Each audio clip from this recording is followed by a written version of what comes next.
ایک حافظ قرآن عورت جس نے 100 بچیوں کو قرآن پاک حفظ کروایا، لیکن پھر بھی اس پر اللہ کا دردناک عذاب کیوں آیا؟ اس کا شوہر خود یہ واقعہ بیان کرتا ہے: میری بیوی حافظ قرآن تھی اور اس نے 100 بچیوں کو قرآن حفظ کرایا تھا، لیکن جب وہ وفات پا گئی تو روز اس کی قبر پھٹ جاتی اور قبر سے دھواں نکلتا۔ میں روز اپنی بیوی کی قبر بنواتا۔ لوگ مجھ سے پوچھتے تھے کہ اس نے ایسا کون سا گناہ کیا تھا۔ میں نے اپنی بیوی کے گھر والوں سے پوچھا تو میری سالی روتے ہوئے مجھے کمرے میں لے گئی اور مجھے ایسی چیزیں دکھائی کہ میرا کلیجہ منہ کو آ گیا۔ میری شادی کو 6 سال گزر گئے تھے اور میری بیوی بہت ہی خوبصورت تھی۔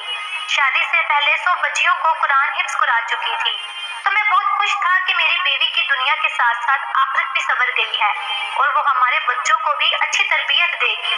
لیکن شادی کو اتنا وقت گزر جانے کے بعد بھی ہمیں اولاد نہ ہوئی۔ میں بہت مایوس اور اداس ہو گیا تھا، لیکن میری بیوی اپنی مایوسی کو چھپا لیتی اور صبر سے وقت گزارتی تھی۔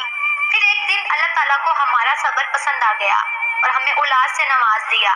میں اپنی بیوی کا بہت خیال رکھتا۔ ہماری بہت زیادہ احتیاط اور دعاؤں کے بعد اللہ تعالیٰ نے ہمیں پیارا سا بچہ دیا، مگر بچہ پیدا ہوتے ہی میری بیوی کی طبیعت بہت خراب ہو گئی۔ بیوی کی طبیعت کو دیکھ کر اللہ سے بہت دعائیں کی، مگر میری دعاؤں کے باوجود میری بیوی کا انتقال ہو گیا۔ سب جاننے والے افسوس کر رہے تھے اور میں غمزدہ تھا۔ جب غسل کے بعد تدفین کے لیے قبرستان پہنچے تو آسمان پر کالے بادل چھا گئے، گویا جیسے رات ہو گئی ہو۔ جیسے ہی بیوی کو دفن کیا، نہایت ہی تیز بارش شروع ہو گئی، طوفانی ہوائیں چلنے لگی، جیسے موسم بھی غم بنا رہا ہو۔ اور میرا بچہ میری بیوی کے گھر والوں یعنی میرے سسرال والوں کے پاس تھا اور وہ لوگ بھی میرے گھر پر ہی موجود تھے۔ اسی لیے اپنی بیوی کو قبر میں دفن کرنے کے بعد جب گھر آیا تو سیدھا میں اپنے کمرے میں چلا گیا اور اپنی بیوی کو یاد کرتے کرتے آنکھ لگ گئی۔ صبح کے وقت خواب میں دیکھا کہ میری بیوی بہت بری طرح رو رہی ہے۔ اس کو ایسے روتا دیکھ کر میں اٹھ کر بیٹھ گیا۔ بارش بھی تھم چکی تھی، آسمان صاف تھا۔ وہ خواب دیکھ کر میں بہت پریشان ہوا، کیونکہ میں نے اپنی بیوی کو ہمیشہ ہنستا اور مسکراتا دیکھا تھا۔ اس کا اس طرح رونا مجھے پریشان کر گیا تھا۔ فجر کا وقت تھا۔ میں نے اپنی بیوی کی مغفرت کے لیے دعا کی۔ ویسے تو یقین تھا کہ میری بیوی بہت نیک تھی، نمازی، پرہیزی اور حافظ قرآن۔ میں نے کمرے سے باہر جا کر دیکھا تو سب نماز پڑھ رہے تھے۔ میں نے اپنے بیٹے کا پوچھا تو میری بیوی کے بھائی نے میرا بیٹا مجھے لا کر دے دیا۔ وہ سویا ہوا تھا۔ میں مطمئن ہو گیا۔ اس کے بعد میں قبرستان گیا اپنی بیوی کی قبر پر، اور میں بیوی کے لیے قرآن پڑھنا چاہ رہا تھا کیونکہ خواب کی وجہ سے دل پریشان تھا۔ جب میں قبرستان پہنچا تو دل خوف سے بھرنے لگا بیوی کی قبر کو دیکھ کر، کیونکہ اس کی قبر پر ایسا عذاب آیا ہوا تھا، ایسا ہولناک عذاب کہ جسے میں بھی دیکھ کر ڈر گیا۔ اس کی قبر پھٹی ہوئی تھی اور اس میں سے دھواں باہر آ رہا تھا۔ استغفر اللہ! وہاں اتنی تپش تھی کہ وہاں کھڑا ہونا مشکل ہو گیا۔ کوئی بھی دوبارہ میری بیوی کی قبر بنانے کو تیار نہیں تھا۔ ایک مزدور مانا جسے 4 گنا پیسے دے کر میں نے قبر دوبارہ بنوائی۔ اب جب میں اپنے گھر پہنچا تو میری حالت بہت خراب تھی۔ سب نے بیوی سے جدائی کا دکھ سمجھ کر حوصلہ دیا، جبکہ میں یہ سوچ کر پریشان تھا کہ آخر یہ سب کچھ کیوں ہوا۔ میری بیوی تو بہت نیک تھی، قرآن حافظ تھی، اور میں یہ سوچ سوچ کر پریشان ہوئے جا رہا تھا کہ میری بیوی کی اصل حقیقت کیا تھی جو اس پر اللہ کا اتنا غضبناک عذاب آیا۔ لیکن پھر جب مجھ پر میری بیوی کی حقیقت ظاہر ہوئی تو میرا کلیجہ پھٹ گیا۔ میرا نام محسن ہے اور میں اپنے والدین کی اکلوتی اولاد تھا۔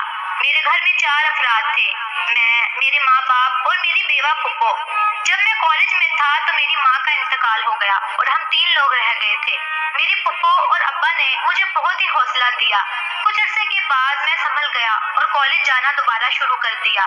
جب پڑھائی مکمل ہوئی تو میری پھپھو اور باپ کو میری شادی کا شوق ہوا اور میرے لیے لڑکی تلاش کرنا شروع کی۔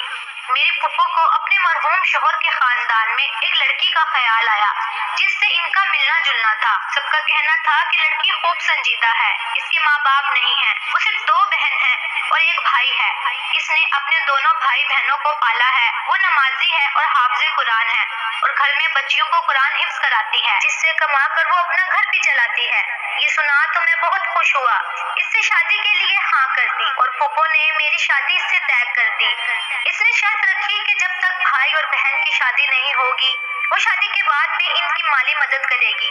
मुझे इस बात से कोई एतराज नहीं था। रिश्ते होने के बाद शादी हो गई। मैंने जब अपनी बीवी को देखा तो इसका दीवाना हो गया। वो ना सिर्फ अच्छी सीरत की थी बल्कि बहुत खूबसूरत भी थी। वो हमेशा दूसरों की मदद करती थी। वो बिल्कुल वैसी ही थी जैसे मैंने अपनी फूफो से इसके बारे में सुना था। इसने मुझे कभी भी कोई शिकायत ना होने दी, बस सिर्फ औलाद की कमी थी। मैं मायूस होता था, लेकिन मेरी बीवी का सब्र देखकर मुझे हौसला हो जाता। शादी के 3 साल बाद वालिद साहब का इंतकाल हो गया। मैं बहुत बेसुकून हो गया था। मेरी बीवी ने मुझे हर वक्त अल्लाह की मेहरबानी और नेमतें गिनवाती रहती। वो सब्र करने को कहती। मैं हैरान था कि वो इतना सब्र कैसे कर सकती है। खानदान के लोगों ने जीना मुश्किल कर रखा था। वो हर वक्त मेरी बीवी को बातें सुनाते। जब शादी को 6 साल होने वाले थे कि अल्लाह ने हमें औलाद की खुशखबरी दी। हम तीनों फिर से जी उठे। मेरी फूफो और मैंने मेरी बीवी का खूब ख्याल रखा और एहतियात की। मेरा बेटा बहुत ही खूबसूरत और सेहतमंद था, लेकिन मेरी बीवी की तबीयत बिगड़ गई और वो वफात पा गई। ये सब अचानक हुआ और मैं इतना सदमा बर्दाश्त नहीं कर पा रहा था। मैंने और मेरी बीवी ने अपने बेटे को लेकर बहुत से मंसूबे बनाए थे। मेरी बीवी की कब्र पर आया अजाब मुझे परेशान कर रहा था, क्योंकि वो तो हर हाल में अल्लाह का शुक्र अदा करती थी। इसमें कोई बुराई नहीं थी। मुझे हैरत और सदमा था कि मैं इतने साल बाद भी इसको ना जान सका। मेरी बीवी अगर कोई गुनाह कर भी रही थी तो मैं क्यों ना जान सका। शायद मैं इसे इस गुनाह से रोक लेता। इन दिनों घर में क्या चल रहा था मुझे कुछ भी खबर ना थी, और मेरा बेटा किसके पास था मुझे कुछ मालूम ना था। मैं अपनी बीवी की मग़फ़िरत की दुआ करता। एक दिन फुप्पो आई और कहने लगी कि एक जरूरी बात करनी है। तो फुप्पो की बात सुनकर मैं गुस्से में आ गया, क्योंकि मेरी बीवी को गुजरे अभी 21 दिन ही हुए थे। मेरी फुप्पो मेरी दूसरी शादी का सोच रही थी। मैं गुस्से में आ गया और कहा, इतनी जल्दी मुझसे शादी की बात ना करें। इन्होंने कहा कि वो बूढ़ी हो गई हैं और मुझे और मेरे बेटे को नहीं संभाल सकती। जब मैंने ये बात सुनी तो फुप्पो ने कहा, ठीक है, अपना बेटा खुद संभाल लो या फिर इसको दे दो जो इसको दिन रात माँ की तरह संभाल रही है। मैं हैरान था कि मेरे बेटे को कौन संभाल रहा है, क्योंकि मुझे तो लगता था कि मेरी फुप्पो ही मेरे बेटे की देखभाल कर रही है। मैंने इनसे पूछा अपने बेटे की देखभाल के मुतालिक, तो इनका जवाब सुनकर मैं हैरान रह गया। मेरे बेटे को मेरी बीवी की छोटी बहन संभाल रही थी। फुप्पो चाहती थी कि मैं इससे निकाह कर लूं, ताकि बेटे को माँ का प्यार मिल सके। मैं इस बात को मानने से इनकार कर रहा था, लेकिन फुप्पो का इसरार दिन ब दिन बढ़ता रहा। वो हर रोज मुझे मेरा बेटा दिखाती, जो बिल्कुल साफ सुथरा, सेहतमंद, खूबसूरत होता, और चाहती थी कि मैं बीवी की बहन से निकाह कर लूं और हमेशा के लिए इसे घर में रख लूं।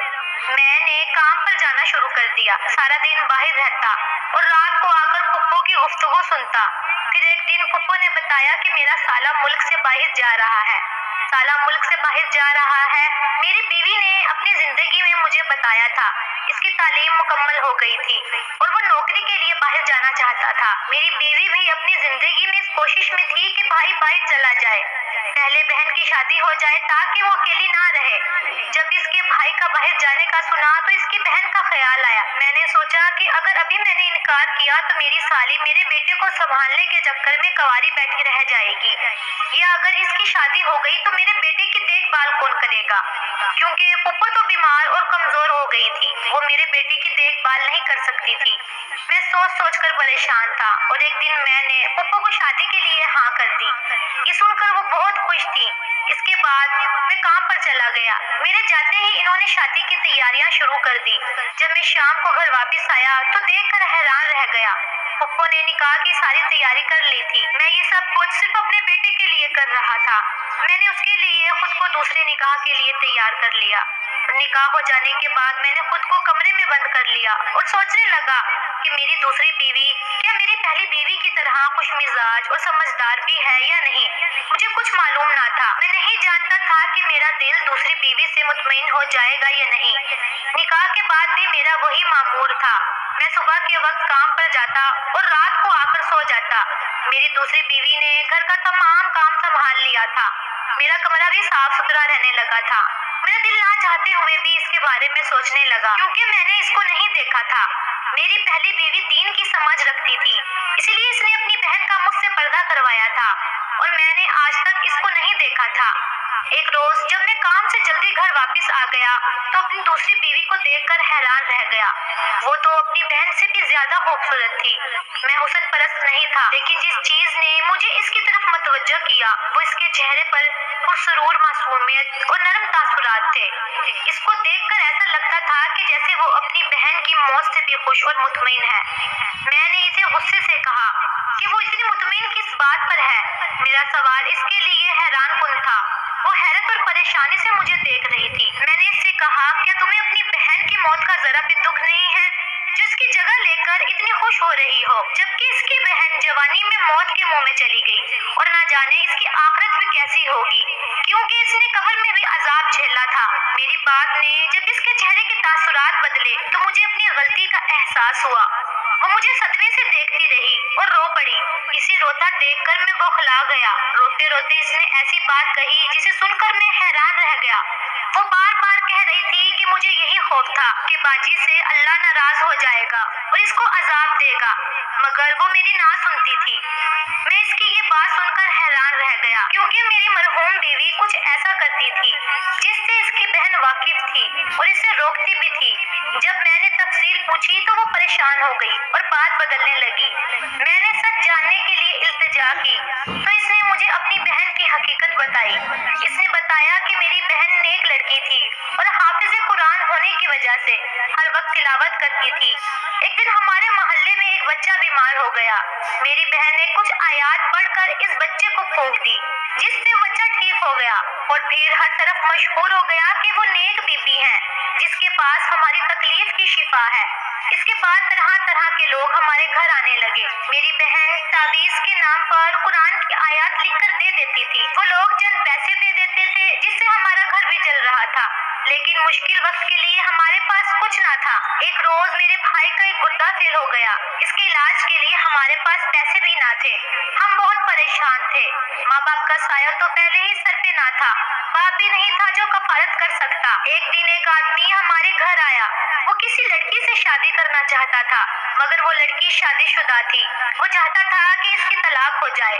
मेरी बहन ने इनकार किया कि ये गुनाह का काम है, लेकिन जब इसने 1.5 लाख रुपए देने का कहा तो मेरी बहन ने भाई की जान बचाने के लिए ना जाने कागज पर ऐसा क्या लिखा कि इस आदमी की ख्वाहिश पूरी हो गई और हमारे भाई का इलाज भी आसानी से हो गया। इस वाकये के बाद बहुत से लोग आने लगे जो नाजायज मुतालबे के लिए तावीज बनवाते और ढेरों रुपए दे जाते। एक रोज मैंने छुप कर देखा कि वो तावीज कैसे बनाती है। जो मैंने देखा तो मैं दंग रह गई कि मेरी बहन कागज पर उल्टा कुरान लिख रही थी और ये काला इल्म था। मैं अपनी बहन को रोकने लगी कि वो तौबा कर ले। इसने कहा कि अगर मैं ऐसा ना करती तो हमारा भाई कब का मर जाता। मैंने कहा इस अमल से बेहतर था कि हमारा भाई मर जाता, मगर वो ये काम ना करती। बहन को बहुत समझाया, मगर वो लालच में आ गई थी। वो इतनी नेक थी कि इसने रूहानियत पा ली थी, लेकिन पैसों के लालच में आकर इसने सब गंवा दिया। इसकी जिंदगी अच्छी थी, नमाजी परहेजी थी, मगर इसने गुनाह नहीं छोड़ा। मैं डरती थी कि इसने ये ना छोड़ा तो अल्लाह ताला इसको मोहलत ना दे, और फिर वही हुआ। इसे तौबा करने की मोहलत नहीं मिली और मेरा कहा भी सच हो गया। मैं ये सुनकर हैरान था कि जिसे मैं नेक समझता रहा वो पैसों के लालच में गुनाह करती रही और फिर आज वही अजाब उसकी कब्र पर आ रहा था। अस्तगफिरुल्लाह। काला इल्म करवाने और काला इल्म करने वालों दोनों पर अल्लाह की लानत है और अल्लाह ताला का इन पर सख्त अजाब आएगा। अल्लाह पाक से दुआ है कि हम सबको ऐसे हराम कामों से बचने और नेकी और भलाई के रास्ते पर चलने की तौफीक अता फरमाए। आमीन या रब्बुल आलमीन। नेकी और सवाब की नीयत से वीडियो को आगे जरूर शेयर कीजिएगा। क्या पता ये बात किसी के दिल में हो जाए और इसका सवाब हमारे नसीब में। वीडियो को लाइक और कमेंट बॉक्स में अपनी कीमती राय का इजहार जरूर कीजिएगा। नए आने वाले दोस्त हमारे चैनल को भी सब्सक्राइब कर लें ताकि इसी तरह की वीडियोस आप लोगों को देखने को मिलती रहें।